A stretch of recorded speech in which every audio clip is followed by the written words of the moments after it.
Let's look at question 21 to 30 of the 2021 JAMB Mathematics examination questions.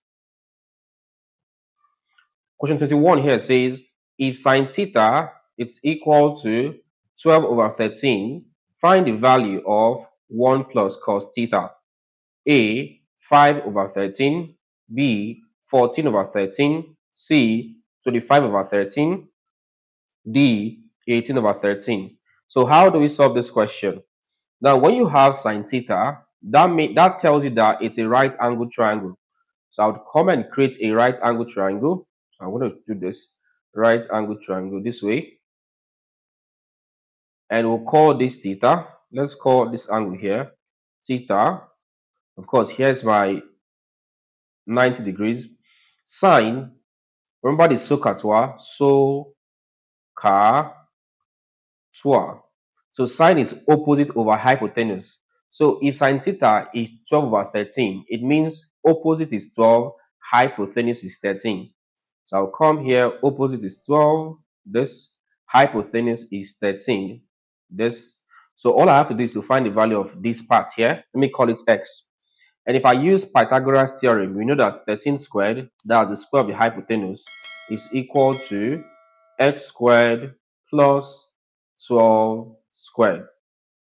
13 squared is 169. So this is 169. It's equal to x squared plus 144. Move 1 4 over here. It becomes 169 minus 144. It's equal to x squared. If I subtract this gives you about 25. Right? You have 25. It's equal to x squared. From here, we can get the value of x as being 5. So x is equal to the square root of 25. And that's equal to 5. We've gotten the value of x there as 5. So let me take this off.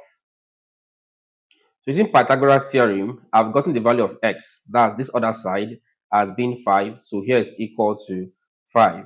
We're asked to find the value of 1 minus cos theta. Was it 1 plus cos theta? 1 plus cos theta. It becomes 1 plus cos theta. And that's equal to 1 plus cos theta is adjacent, which is this part here, 5 over hypotenuse, this part here, 13. So I have 13. So this is equal to, my LCM here is 13. Of course, this is over 1. So 13 divided by 1 gives you 13. 13 times numerator, 13 times 1 gives you 13. So that gives you 13 plus 13 divided by 13 gives you 1. 1 times numerator, that's 1 times 5, gives you 5. So you have 5 here. If I sum this up, 13 plus 5 gives you 18. So I have 18 over 13. That becomes the value of 1 plus cos theta, 18 over 13. And that is option D, 18 over 13. Next up, let's look at question number 22. 22 here says, if the angle of a sector of a circle with radius 10.5 cm is 120 degrees, find the perimeter of the sector. Take pi as equal to 22 over 7. A, 43 cm, B, 48 cm, C, 40 cm, D, 45 cm. So how do we solve this question? Now, to solve this question, we need to recall the formula for the perimeter of a sector. So 22, let's get perimeter of a sector. For a sector, the perimeter P is equal to, your formula is theta over 360, this 2 pi r plus 2r. All right. So this is your formula. Although 2r is usually taken as L, you see plus L, but L there is 2r. All right, so from here, let's take in values. From here, we're giving r as 10.5 cm, and we're giving theta as 120. So theta is 120 degrees, and r is equal to 10.5 in cm. Pi is 22 over 7. So let's get this solved. Now, we are not going to convert r to meters. Reason being that if you look at the options are all in centimeters. So I'm not converting. Let's impute values. The perimeter P will be equal to, what I have here is theta, that's 120 over 360 times 2 times pi. Pi is 22 over 7 times r. R is 10.5. So you have this plus 2 times r. R again is 10.5. All right. Now to solve this, P would be equal to, the way you handle this is that you multiply all your numerators as well as all your denominators. So let's multiply the numerators there. For numerators, you have 120 times 2 times 22 times 10.5. So let's see what we have there. 120 times 2 times 22 times 10.5. Multiply that, you have 55,440 all over. For denominator, you have 360 times this one here, 7. So it becomes 360 times 7. That's 2,520 plus, next up you have this 2 times 10.5, and that gives you about 21. This is equal to, let's get the value of 55,440 divided by 25,000 by 2,520. This gives you 22. So if you divide this, the value gives you 22 plus this one here, 21. If you sum this, 22 plus 21, you have 43. So the perimeter there is 43 in centimeters. So let's see if we have any 43 there. So looking at the option there, the correct answer is A, 43. So basically, this is how you answer this question. Next up, let's look at question 23. All right. 23 says find n if 34 base n is equal to 100,112. That's 11 base 2. A, 5, B, 6, C, 7, D, 8. So how do we solve this question? Now, to solve this question here, you need a very good idea on how to convert numbers from one base to another. And how do you do that? First things first, I'm going to write out the numbers we have there. 34 base n.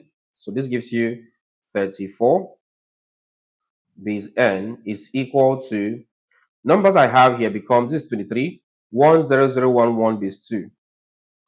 10011 base 2. This is 23. All right. So how do you solve this? Now here's what to do. All right. Take this number, that's 3, multiplied by the base, that's n, plus take the next number, 4, multiplied by the base, n. That's all.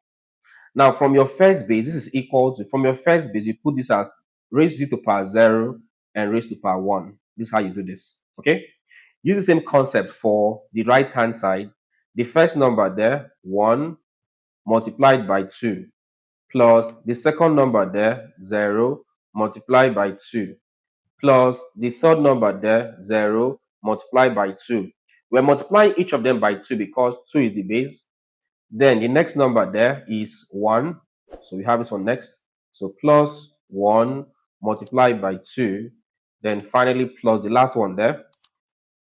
Plus the last one there, which is this last one. So it becomes, let me write this down here. 1 multiplied by what? 2. Just like we did for the left hand side, this end, we started from power 0 and then increase to 1, just like that. So from here, we'll start with power 0. So 2 to the power 0, 2 to the power 1, 2 to the power 2, 2 to the power 3, 2 to the power 4. So we have this. All right. Let's simplify this. This gives you 3 into, and this is 3 times anything to power 1 is itself. So that becomes n plus, I have 4. N to power 0 is 1. Is zeroth law of indices, okay? Anything raised to power 0 is equal to 1. Well, except 0. It's equal to 1 times, so I have 1 times 2 to the power 4 is simply 2 times 2 times 2 times 2, which is 16. So that's 16 plus, this is 0 times, so 0 times 2 to the power 3 is 8, so 8 plus, next up, 0 times this one here, 2 to the power 2 is 4 plus 1 times 2 to the power 1 is 2 plus, we now have the last one here, 1 times, which is 1 times 2 to the power 0 gives you 1. Let's simplify this. This is 3 times n, you have 3n plus 4 times 1 is 4 is equal to 1 times 16 is 16 plus 0 times 8 is 0 plus 0 times 4 is 0 plus 1 times 2 is 2 plus 1 times 1 is 1. We have this. All right, proceeding from here, this gives you 3n plus 4. It's equal to 16 plus 0, 16 plus 0, 16 plus 2, 18 plus 1, 19. So we have 19 here. From here, we have 3n is equal to 19. Move 4 over, it becomes minus 4. So from here, we have 3n is equal to 19 minus 4 is 15. To get n, divide here by 3, divide here by 3. This cancels this. So we have that n is equal to 15 over 3. We have 5. That means the value of n is 5. So let's see which option that is. That is from here, 23. The answer there is A, 5. That's the correct answer. All right, next up, question number 24. 24 says, evaluate log a to the power n, then base b, if b is equal to 1 all over a to the power n. A, n squared, b, minus 1, c, 1 over n, d, 1 over n squared. So how do we solve this question?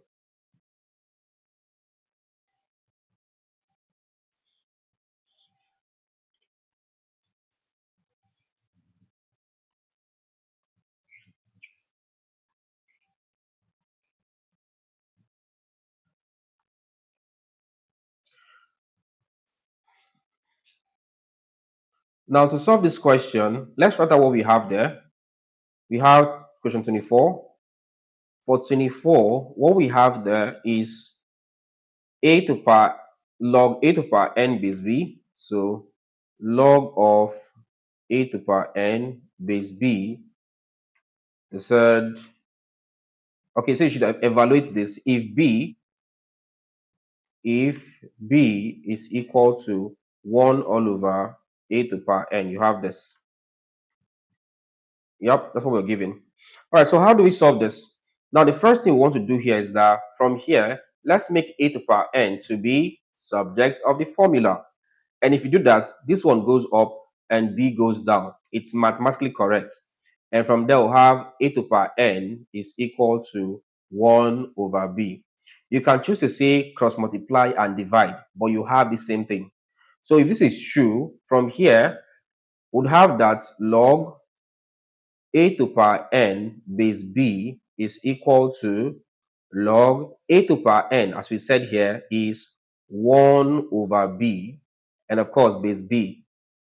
Now we could write 1 over b in index form. That will be equal to log b to the power minus 1. Right? B to the power minus 1 is same thing as 1 over b. Then you have b here.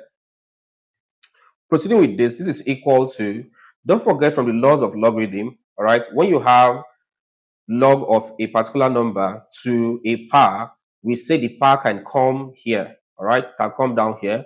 So we'll have minus 1 multiplying log of b to base b, all right? So the power here goes down, so you have this. And this is equal to minus log b to base b. And don't forget that the log from the concept of from the concept of logarithm or the laws of logarithm, log a to base a was equal to 1. All right. So the log of a term to itself as a base gives you 1. This is equal to minus log b to base b gives you 1. So this is equal to minus 1. You have this.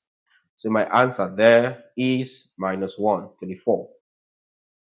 That is B, minus 1. You have this. So that's your correct answer. Next up, question number 25. 25 says triangle OPQ above, that's this one here, is the solution of the inequalities. Which of them? A, B, C, or D? So how do you solve this question here? Now, for this particular diagram here, you want to observe that the triangle has vertices at the origin. So here's the origin here, this part here. It has its first vertex here, that's at the origin 0, 0, and 2 points on the vertical line x equal to minus 1. So at x equal to minus 1 here, you can see it has a point there. So what does this mean? So it means that x lies between minus 1 and 0. That means x plus 1 is greater than or equal to 0 is true. Now, if this is true, if looking at the option here, we can see that this already aligns with D because it's only D that actually has this particular condition. Also, we can say that points inside this triangle, all right, satisfies the equation y plus x is less than or equal to 0. And this is because they lie below the line x equal to minus y. All right. And of course, if you have x, if this is true, y minus x is greater than or equal to 0.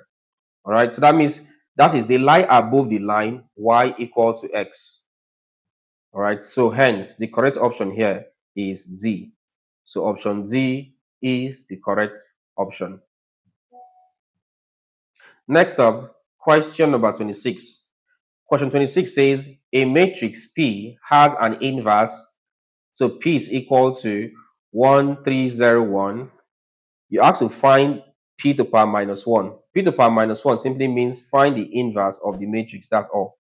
Right? You have option A, option B, option C, and option D. So how do you solve this particular question? What do you do? Let's write down question 26 to 26 there. We have P as being equal to, this is equal to 1301. So we have this as, okay, that is better. 1301. We have this. So this is for P. We have to find P inverse, the inverse of the matrix. So P inverse, it's equal to unknown. Now, how do we find the inverse of P? You want to note that the formula for the inverse of a 2 by 2 matrix is that the inverse of P is equal to 1 all over the determinant of P multiplying, for this other one here, all you have to do is that you switch these two. So this one goes here and this one goes here. So looking at this, both of them are 1, so there might be no real noticeable change. So, but then this one goes up here, so it becomes 1. Then coming down, you have 1. So they swap position. That's the first thing. The next thing that happens is that you attach negative to the other ones there. So the terms or the elements on the principal diagonal, they will switch position. All right, that's the concept. Then the other terms at the other diagonal, you attach negative and negative. Of course, minus 0 is simple as 0. And of course, attach minus 3 here. So you have minus 3. All right. So this is how you do this.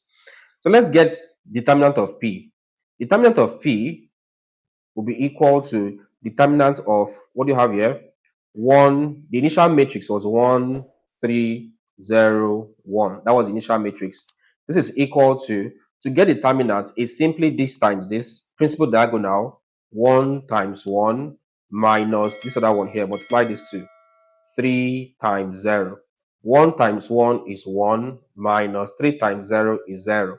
1 minus 0 is 1. So in essence, the determinant of P is 1. So we have that P to the power minus 1 is equal to 1 over determinant of P is 1 into 1 minus 3, 0, and 1. Basically, this is equal to 1 over 1 basically gives you 1. All right, so 1 times what you have here. 1 times this will give you itself. So I have 1 minus 3, 0, 1. So this becomes the answer to the question. So this was question number 26. So let's see 26. 1 minus 3, 0, 1. 1 minus 3, 0, 1. That is option B. So option B, 1 minus 3, 0, 1 is the correct answer.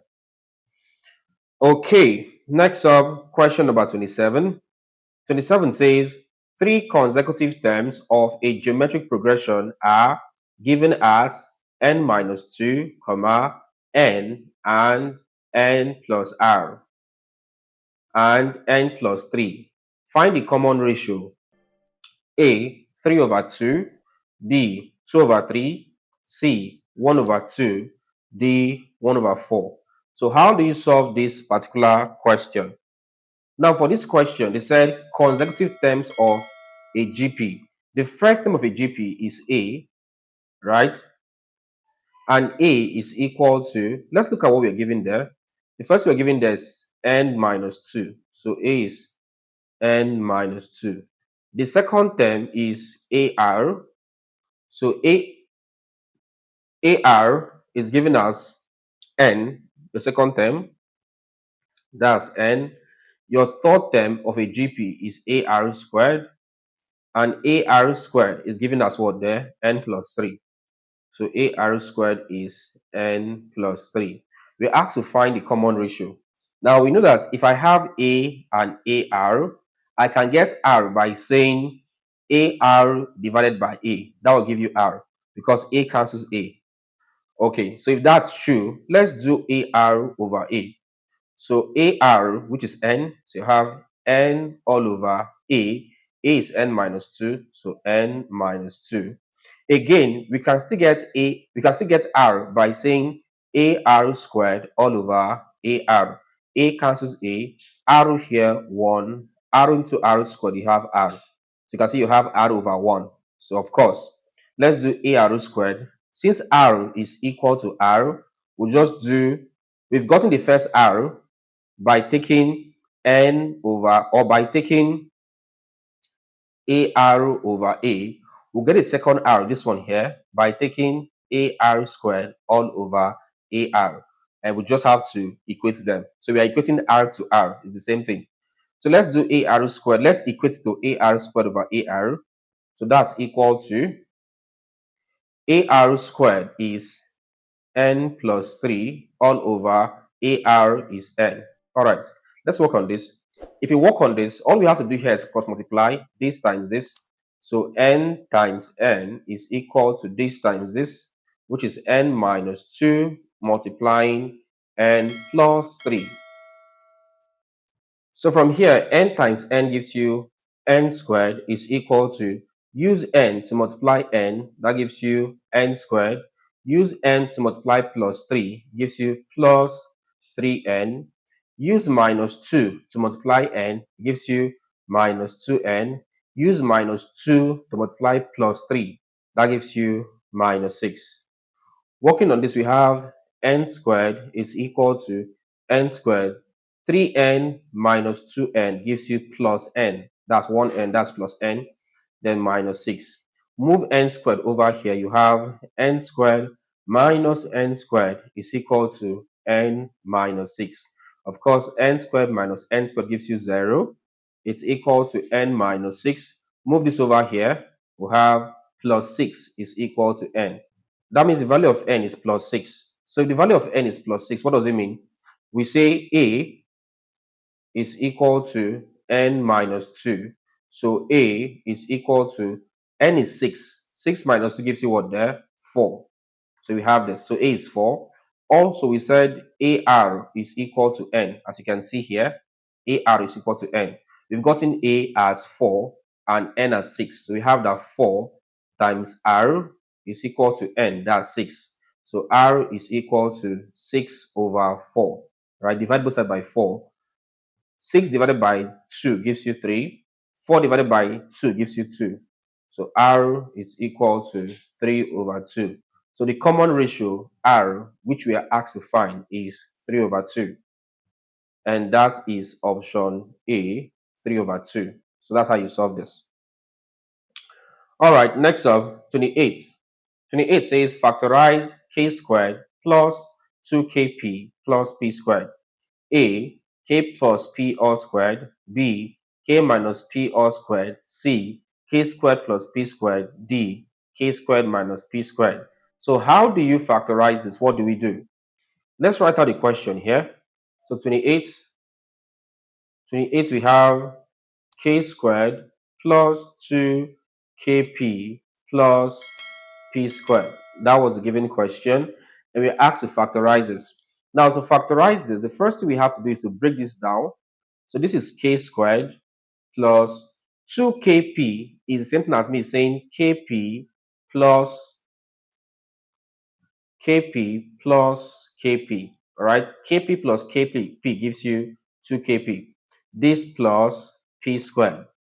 At this point, the next thing we have to do is factorize. We can see k here and k here. So bring out k squared divided by k gives you k plus kp divided by k gives you p. I'm done with this.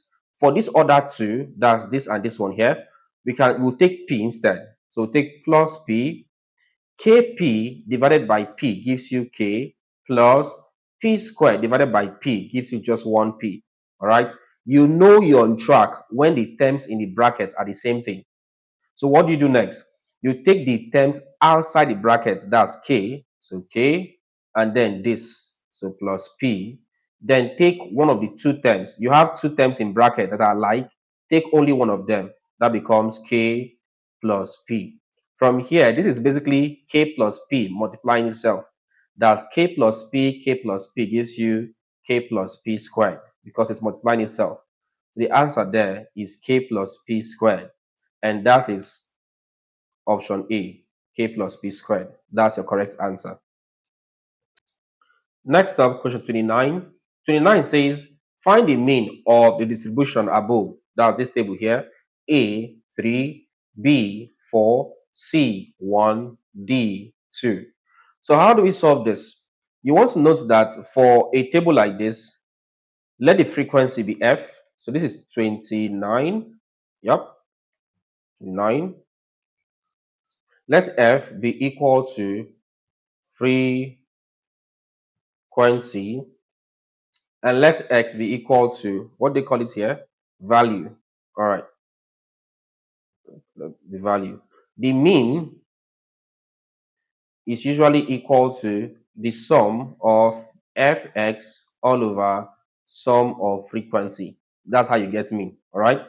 By Fx, we mean this multiplies this, this multiplies this, this multiplies this, this multiplies this, this multiplies this, and this multiplies this. So for each of the column, that's this column and this column and this column and this column and this column and this column, we multiply the terms in them. All right. So starting with the first one there, the first one we have this 1 times 12. So that will be equal to 1 times 12 plus, what do we have next? Next we have the is 2 times 20. So 2 times 20. What do you have next there? Next up we have 3 times x plus 4 times 21. So plus 3 times x plus 4 times 21. 4 times 21 plus, what's the last one there? That's what we have there is, okay, we still have 5 times x minus 1, then 6 times 28. 5 times x minus 1, so 5 into x minus 1 plus 6 times 28. All right, so these are the values. Okay, so divided by, so this all divided by, so we're going to divide this. So this all divided by, see, make this straight. So carry this up a bit. Okay.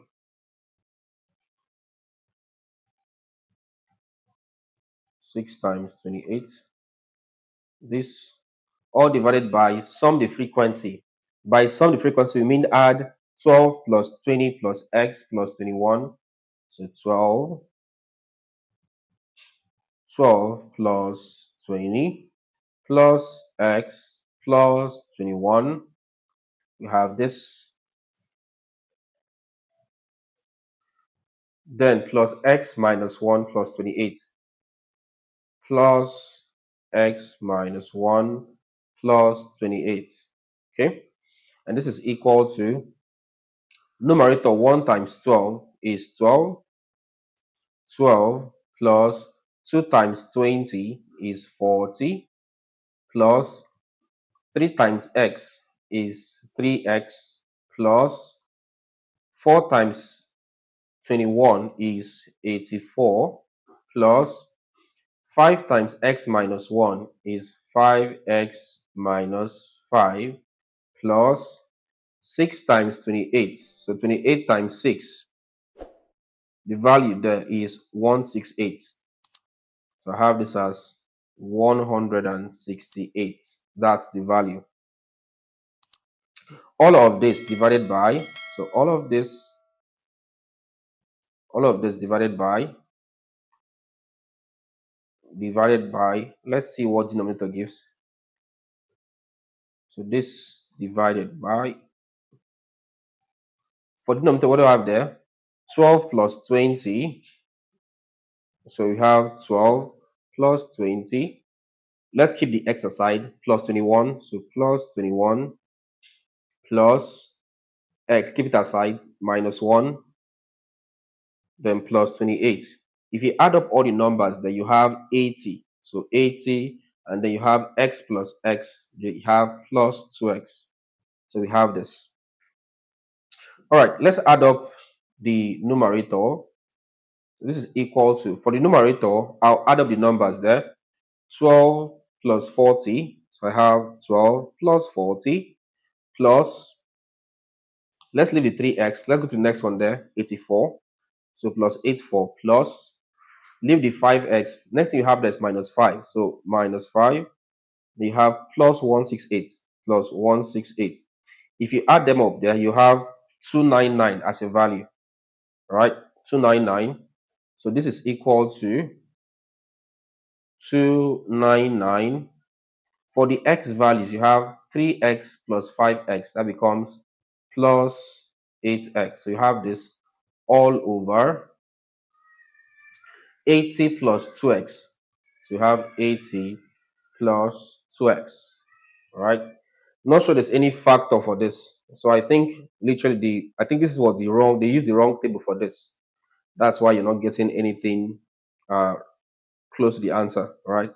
So this table was not, I think this table was repeated. If you check in our previous, I think we did something with this table. Yes, this table was repeated. So if you check our previous video under question 12, when we looked at tossing a fair die, this was the table they used. So I think there's an error in the table. That's why we're not getting the correct answer. So it's just a mistake from the question. But basically, don't forget this is the formula, right? The mean is equal to the sum of fx all over sum of f. Then follow this step, and that's how you get the mean. Okay. All right. Question number 30. Question 30 says the locus of a point P which moves on one side only of a straight line xy so that angle xoy is equal to 90 degrees is A, an arc of a circle through xy, B, a circle, C, the perpendicular bisector of xy, D, a semicircle. Right? So what's the correct answer for this question? Now for this question here, this, what you have here, should have been angle PXY. You'd have had angle PXY instead. All right, considering the question, it should have been angle PXY being equal to 90 degrees. And to answer this question here, we use a particular theorem. All right, it's called Thales theorem. All right, you can check this up. Thales theorem. Basically, from Thales theorem, it says that any angle standing on a diameter of a circle is a right angle, right? Any angle standing on a diameter of a circle is a right angle. So if the angle PXY is equal to 90, it means that the line P lies on a circle whose diameter is xy. All right. But the question here says moves on, look at this, moves on only one side. All right.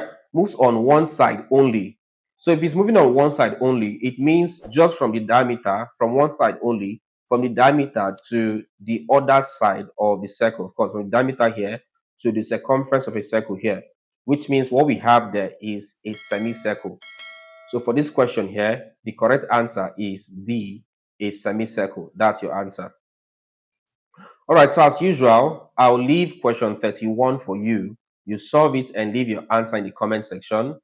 Question 31 says simplify 1 minus 2 whole number 1 over 3 times 1 whole number 1 over 4, then plus 3 over 5. You have option A, B, C, and D. Which of them is the correct answer? Leave your option in the comment section. Is it A, B, C, or D? Leave your answer in the comment section and I'll tell you if you're correct or not. Okay? Okay, guys, so please take note that we have a JAMB WhatsApp group for 2026 JAMB Bites. All right. So if you're writing JAMB for 2026, we have a JAMB WhatsApp group where we do daily revisions on physics, chemistry, mathematics, and biology. So if you're a science student and you want to join our JAMB WhatsApp group, I'll leave a link to the JAMB WhatsApp group in the video description. All right. You can also join our JAMB channel membership to get access to exclusive content for JAMB Bites, or you can get the full JAMB course on our website. Simply visit www.journalimmanu.com/courses and you see the JAMB/WAEC classes. All right. Okay, guys. So if you enjoyed this video, don't forget to hit the like button. All right. Like this video. Also leave a comment.